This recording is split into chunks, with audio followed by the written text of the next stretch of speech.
మాస్టర్తో మాటామంతి కార్యక్రమానికి స్వాగతం. నేను మీ మాస్టర్ దుర్గా ప్రసాద్. ఈ రోజు మనతో పాటు Janasena official spokes person Kosampudi Srinivas గారు ఉన్నారు. సార్ నమస్కారం. సార్ నమస్తే అండి. సార్, రాజకీయాలంటే డబ్బులు సంపాదన, అది వ్యాపారంగా మారిపోయిందని ప్రజలందరూ అనుకుంటున్నారండి. ఇగో ఓటుకి ఇంత ఇస్తారు, మళ్ళీ అంత డబ్బులు సంపాదించుకుంటారని. కానీ పవన్ కళ్యాణ్ గారు 6 కోట్లు ఆయన సొంత డబ్బులు ఇచ్చారని చెప్పి అంటున్నారండి. ఇది ఎలా సాధ్యమైంది? మొత్తం అసలు అంటే ప్రపంచంలో జరిగిన ఒక వింతలాగా నాకు అనిపించిందండి ఇది. అంటే దుర్గాప్రసాద్ గారు, పవన్ కళ్యాణ్ గారి దాతృత్వం గురించి ఇలా కొత్తగా చెప్పుకోవాల్సిన అవసరంలా. ఈ రోజు అంటే అధికారంలోకి వచ్చారు ఆయన. దాదాపు 10 ఏళ్ల క్రితం నుంచి కూడా ఆయన ఒక నటుడిగా ఉన్నప్పుడు కానించి కూడా ఆయన చిన్న చిన్న సినిమాలు స్టార్టింగ్ స్టేజ్ నుంచి కూడా రాష్ట్రంలో ఏదైనా ప్రకృతి విపత్తు వస్తే మాత్రం తన వంతుగా చేయడం అనేది ఆయన మొదటి నుంచి చేసుకుంటూ వస్తున్నాడు. మీరు గమనించారేమో లేదో, హుదూద్ తుఫాన్ వచ్చింది, తిత్లీ తుఫాన్ వచ్చింది, లేకపోతే కరోనా లాంటి సంక్షోభం వచ్చింది, లేకపోతే మన ఏమంటారు రైతులు, ఆ రైతులు సంబంధించి కౌలు రైతులకు సంబంధించి ఆత్మహత్యల విషయం జరిగింది. అంటే ఈ విధంగా ప్రజలు ఎక్కడ బాధపడుతున్నారో ఆ బాధల దగ్గర నేనున్నాను అనేటువంటి వ్యక్తి పవన్ కళ్యాణ్ గారు. నిజంగా మీరు అన్నట్టు రాజకీయాలు నిజంగా ఏమైందంటే ఏ తల్లిదండ్రులు కూడా పిల్లల్ని రాజకీయాల్లోకి అది ఒక రంగంలోకి వెళ్ళాలంటే ఎవరు ఒప్పుకోరు. ఎందుకంటే అదొక బురద, అది తలపోటు, అది కుళ్ళిపోయింది వ్యవస్థ. అక్కడికి వెళ్తే ఎన్నో రకాల అబద్ధాలు వాడాలి. అది ఒక రకమైన సంపాదన మార్గంగా కొంతమంది ఎంచుకున్నారు, అది కొంతమంది వ్యక్తుల్లో చేతులతో ఉండిపోయింది అనేటువంటి భావంతో ఉంటారు తప్ప ఎవరో ఎంకరేజ్ కూడా చేయరు. అటువంటి క్రమంలో ఆయన మనకి దుర్గాప్రసాద్ గారు సహజంగా సినిమా రంగం నుంచి చాలా మంది వచ్చారు రాజకీయ రంగంలోకి. భారతదేశంలో 99% అందరూ కూడా ఫెయిల్ అయ్యారు. మహానుడు అమితాబ్ బచ్చన్, రజనీకాంత్, కమల్ హాసన్, అంటే అంతకు ముందు మనకి తమిళనాడు నుంచి ఉన్నారు. అదేవిధంగా ఆంధ్రప్రదేశ్ నుంచి మన ఎన్టీ రామారావు గారు లాంటి ఉన్నారు, కరుణానిధి గారు వాళ్ళు ఉన్నారు. కొంతమంది సక్సెస్ అయ్యారు కాదనట్లా. కాకపోతే వాళ్ళు ఒక ఏజ్ వచ్చిన తర్వాత రిటైర్మెంట్ స్టేజ్ లో రాజకీయాల్లోకి వచ్చారు. ఈ పాయింట్ కరెక్ట్. ఇది అంతే. అంటే ఈ రోజున పవన్ కళ్యాణ్ గారు సినిమా రంగంలో టాప్ స్టార్. ఆయన ఒక్క సంతకం పెడితే 100 కోట్లు. సినిమా హిట్ అయినా ఫ్లాప్ అయినా, హిట్ ఫ్లాపులతో సంబంధం లేకుండా సక్సెస్ఫుల్ గా నడిచినటువంటి హీరో ఎవరు ఉన్నారంటే పవన్ కళ్యాణ్. కొంతమంది హీరోలకి ఏమైనా 2-3 సినిమాలు వరుస ఫ్లాప్లు వచ్చినాయి అనుకోండి, అది కెరీర్ అయిపోద్ది, ఇబ్బందులు పడతారు, చాలా ఇబ్బందులు పడతారు. పవన్ కళ్యాణ్ గారి కెరీర్ లో ఎన్ని హిట్లు ఉన్నాయి, అన్ని ఫ్లాప్లు ఉన్నాయి. అయినా కూడా ఆయన క్రేజ్ ఎక్కడా తగ్గదు. ఏంటంటే అటువంటి క్రేజ్ ఉన్న మూమెంట్ లో ఆ గ్లామర్ ఫీల్డ్ నుంచి వచ్చి ఒక వయసులో, చిన్న వయసులో, యుక్త వయసులో నేను ఏదో ప్రజలకి చేయాలి అనేటువంటి భావంతో రాజకీయాలకు రావడం. రాజకీయాల్లోకి వచ్చామంటే కేవలం ఎన్నికలకి ఏదో హామీలు ఇచ్చి, అబద్ధ హామీలో ఏదో సాధ్యం కాని హామీలు ఏదో ఒకటి ఇచ్చి, లేకపోతే తన దగ్గర ఉన్నటువంటి సొమ్ముతోటి ఓట్లు కొనుక్కుని అధికారంలో రావాలనుకుంటే ఆయన ఎప్పుడో చేయాలి. ఆ ఉద్దేశం అతనికి లేదు అసలు. 2014 ఎన్నికలకి మా పార్టీ పెట్టినప్పుడు, కొత్తగా రాజకీయ పార్టీకి ఏర్పడినప్పుడు కూడా ఆయన అప్పుడు ఉన్నటువంటి పరిస్థితులు బట్టి తెలుగుదేశం పార్టీకి, బీజేపీకి మద్దతు చెప్పారు తప్ప తను ఎక్కడా పదవులు తీసుకోలేదు, ఎవరికి ఇప్పించలా, దూరంగానే ఉన్నారు. ఆ సమయంలో కావచ్చు 2019-24 మధ్యన కరోనా వచ్చిన అంత విపత్కర పరిస్థితిలో జగన్మోహన్ రెడ్డి గారి మీద ఒక యుద్ధం చేస్తున్నాం.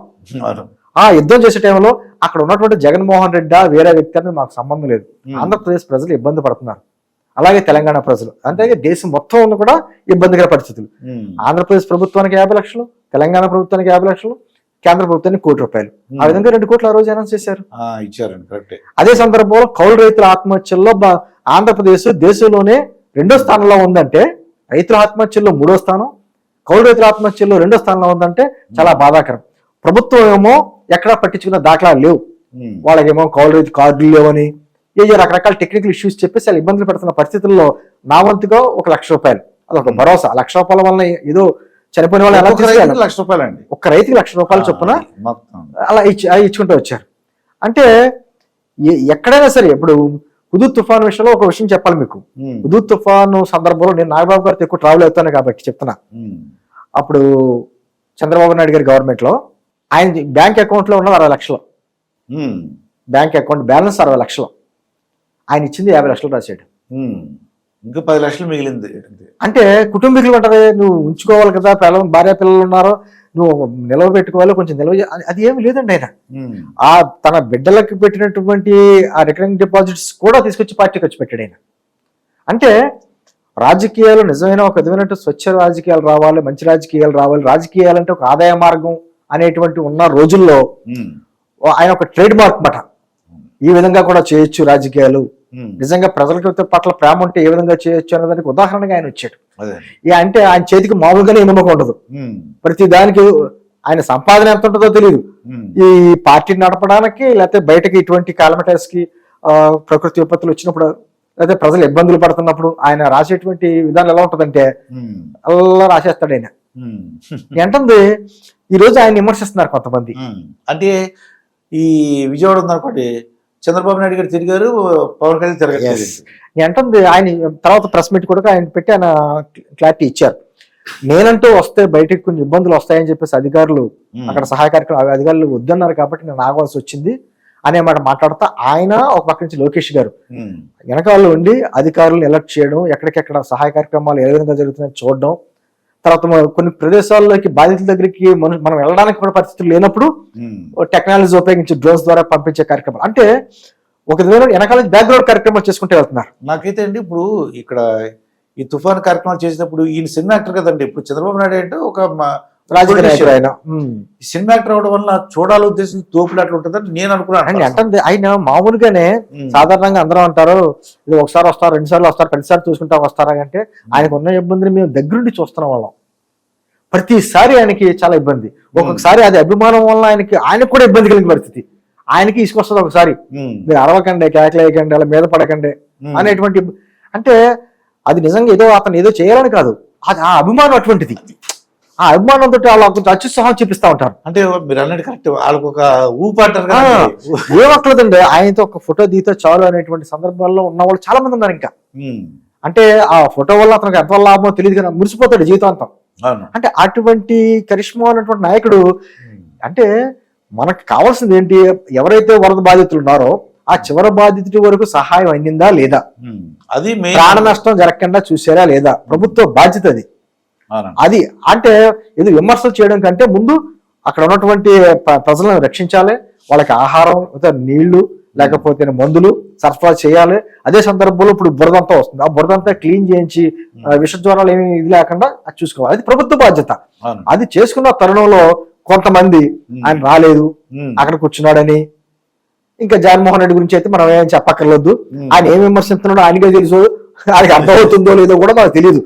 అంటే కృష్ణానది వరదకని లేకపోతే బుడమేరు వాగు వరదకి అసలు దానికి ఈ రెండింటికి సంబంధం ఉందా లేదో కూడా తెలియదు.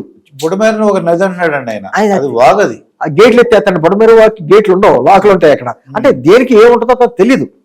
పోనీ అంటే ఏమంటానంటే అంటే ఇది ప్రకృతి విపత్తు సమయంలో అటు ప్రభుత్వం కానీ అధికారులు, ఒక పక్క నుంచి ప్రజా సంఘాలు, స్వచ్ఛంద సంస్థలు, వ్యాపారవేత్తలు, సినిమా రంగం నుంచి అంతమంది కూడా ప్రజలు చేసి ముందు సమస్య నుంచి బయటకు పట్టించాలి.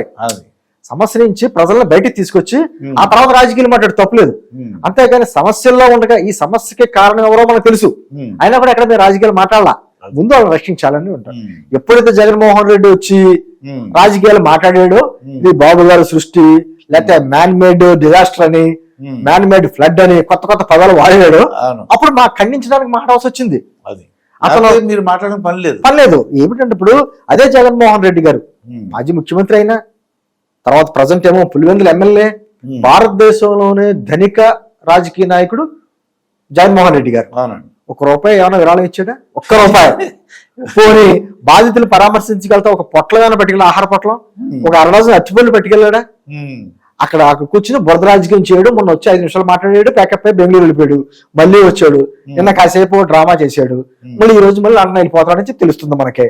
అంటే రాజకీయాలు ఎప్పుడు చేయాలి ఎప్పుడు చేయకూడదని కూడా తెలియాలి.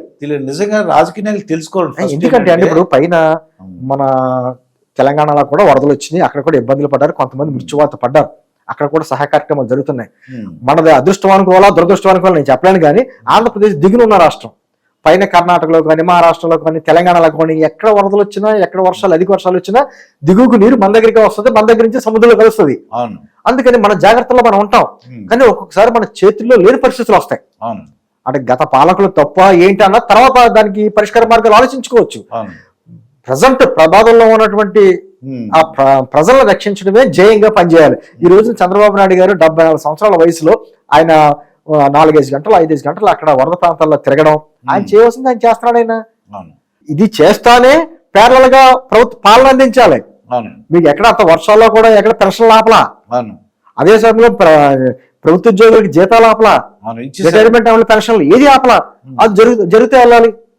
ఒక పక్క నుంచి రాష్ట్రానికి వచ్చేటువంటి పారిశ్రామిక అంత అంటే ఒక బాధ్యత కదా, రకరకాల బాధ్యతలు ఉంటాయి. మళ్ళీ ఇప్పుడు గోదావరికి ఇది వరద నీరు పెరుగుతుంది అంటున్నారు, దాని మీద జాగ్రత్తలు తీసుకోవాలి. అక్కడ అంటే ఒకటే, పవన్ కళ్యాణ్ గారు చేసేటువంటి నిన్న 6 కోట్లు ఆయన అనౌన్స్ చేశారు.